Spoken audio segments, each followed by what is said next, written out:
ఇక్కడ నేను కాంట్రవర్సీ తీసుకోవడం మీతో మాట్లాడదామని వచ్చాను. దయచేసి అంతకని తీసుకెళ్ళక.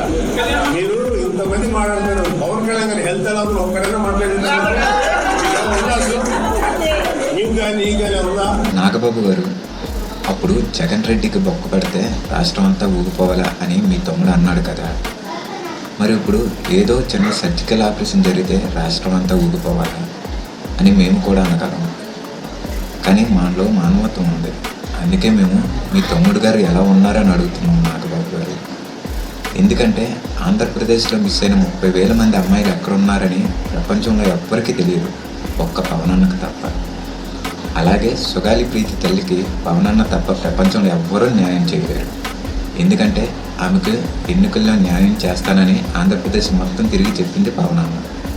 అందుకే పవనన్నకి ఏం కాకూడదు, నీ ఆరోగ్యం బాగుండాలని ఆ దేవుణ్ణి మొక్కుతున్నాను.